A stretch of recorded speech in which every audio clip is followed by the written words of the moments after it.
from GenCon 2016. In this video we talk about Blood and Plunder, an historical miniature game set during the age of piracy. So pirates, but not your usual cartoonish pirates. It seems pirates done right, done in a reliable, historically reliable way.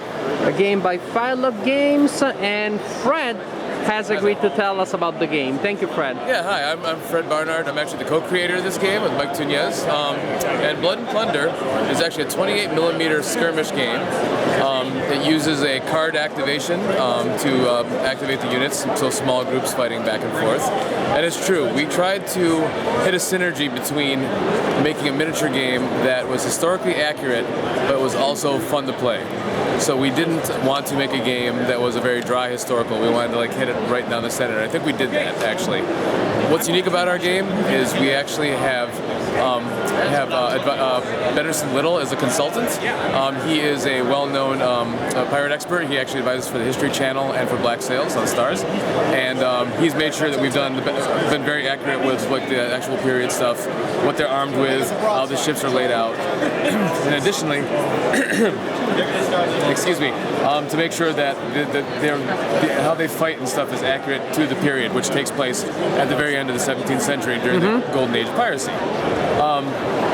Additionally, what's very unique about our game too is that we tried to make it so there's as few rules as possible. So the land combat dovetails very nicely into the sea combat, and what that does is that makes it so you can play with as few rules as possible and have a very seamless transition. So you can play an all sea battle, an all land battle, or you can do an amphibious scenario, fighting ship to shore, or vice versa. As I mentioned, the activation for this game is card-based. So simply what you do, both players would play a card for a unit they want to activate, reveal them simultaneously.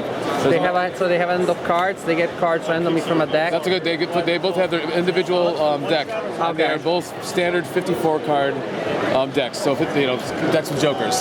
The jokers will trigger events, but the main cards themselves, you'll see, have different pips on the bottom. We just put those there so you know what the suit order would be. So these cards, the unit that had this card play on them would activate first, for example, as compared to this one, because it's got more pips. But then, if there's a tiebreaker, if you play the same suit, you go by this.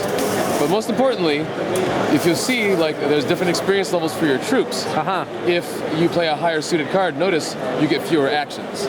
So a great trade-off here, which makes it kind of different, is you can go first, but a lot of times you will not be able to do something before. You won't be able to do as much as the other guy. And the training level is also reflected on the cards for the cards. These are two Spanish units, and yes, see, they both say trained here. For our demos, we were running everybody trained. And the points cost for more experienced units with better stats, of course, would be higher. This is a point building game, like most miniature games are. And these are, for example, the Indian militia that fought for the Spanish, and we try to represent how they were actually in real life. So they are very quick units. They're skirmishers. They run away. They're hit and run troops, and they use cover and move through cover very well. Lancers, they don't have no ranged weapons at all. They're just they're very stalwart men with spears that would hide in the woods. So they also are very tricky in mixed terrain, and they also have a very similar thing to the Indios. One more thing, we do of course have a lot of units with black powder weapons.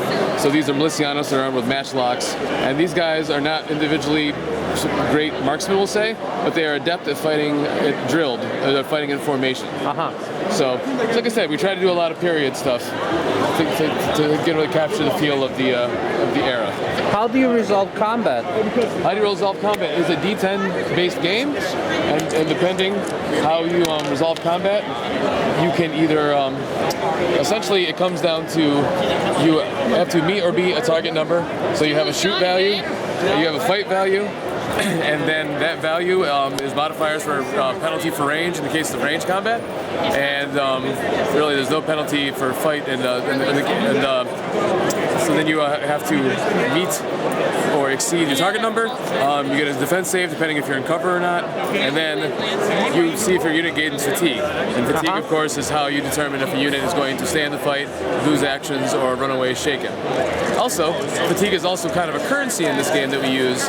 If you want to push a unit to do something that they normally wouldn't be able to, like take multiple fight actions or multiple shoot actions per turn, or to, for example, push a unit to take an additional action. You can do that sort of thing, but you will voluntarily fatigue your unit, which will be bad, can be bad in the long run of the game. Excellent. And I see some peculiar dice here. Yes, we produced some dice markers. So there are reload counters. We made a reload die. Oh, I see. For fatigue, printed right on there. For example, when you have one fatigue, nothing happens, so it just says one fatigue. But as you start getting two fatigue, look, that means you lose one action. So we made some markers for that. We also have ones for our ship game too, which are unique to like critical hits on ships. We'll just have a quick look at the ship game. So you can play these pretty much as two games, like the land game and the sea game, where you can combine them together. And the way that we handled the ships, I think we gave them almost exactly identical rules to buildings, so there would be as much overlap as possible. The way we treat ships is they are powerless unless they have a large crew. They are essentially just buildings, fortifications that will move and field cannon, but they can't do anything unless they have a lot of crew on them to make that happen. Nice. Thank you so much. Oh, you're very welcome. Thank you for telling us about Blood and Plunder by Untitled Games. Very welcome.